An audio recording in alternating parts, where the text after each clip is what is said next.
भगवते वासुदेवाय। गुरु जी ने कहा, सुनो, इस मंत्र को ध्यान में रखना और मेरे तरफ देखते रहना। गुरु जी ने कहा कि गन्ना खाओ, छक्के खाना, लेकिन मंत्र का ध्यान रखना और मेरे तरफ देखते रहना। शिष्य ने कहा, ठीक है गुरु जी। अब शिष्य पहुंच गया खेत में और जाकर के गन्ना तोड़ना प्रारंभ किया।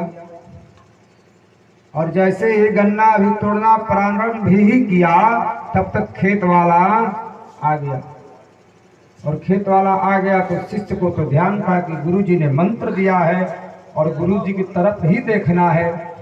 अब गुरु जी की तरफ देखना है, ध्यान तो है, लेकिन भूख जो लगी है, भूखा व्यक्ति अंधा हो जाता है ना जी।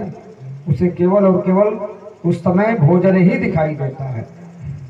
नींद लग रही है, उस समय कुछ दिखाई नहीं देता कि गद्दा मखमल का है, कि ऐसे ही है कि नीचे बैठ कर के सो रहे हैं, कि नीचे जमीन पर ऐसे ही सो जा रहे हैं। जब नींद आती है तो ये सब नहीं दिखाई देता कि मखमल का सेज है, कैसा सेज है, स्वच्छ है कि नहीं, सुंदर लग रहा है कि नहीं। तब खेत और खलिहान के मेढ़ों पर भी बड़ी आनंद से नींद आता है। अब बेचारे को भूख लगी है, ध्यान तो सब बात है, लेकिन भूख में बेचारा कुछ उसे दिखाई दे नहीं रहा। गन्ना तोड़ने लगा और गन्ना ऐसे सहज में नहीं टूट जाता ना जी, पूरा बल लगाना पड़ता है। हम लोग किया है, ग्रंथ है। सन 2002 से लेकर के 5 तक हम अयोध्या रहे। महर्षि वेद विज्ञान विद्यापीठ परिक्रमा मार्ग अयोध्या स्टेशन के पास में है।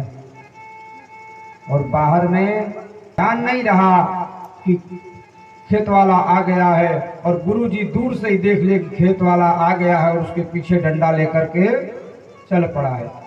और जैसे ही गुरुजी ने देखा, बोला, ओम नमो भगवते वासुदेवाय। क्या मतलब? उस शिष्य का नाम था ओम। क्या नाम था? ओम।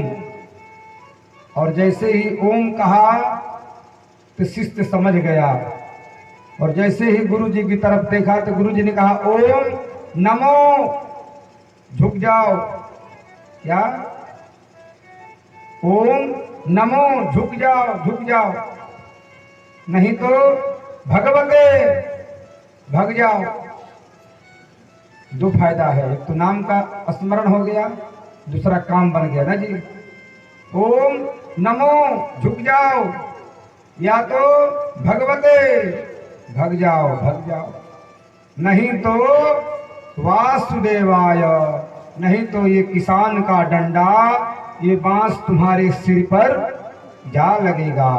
ओम नमो भगवते वासुदेवाय। बोलो वृंदावन बिहारी लाल की।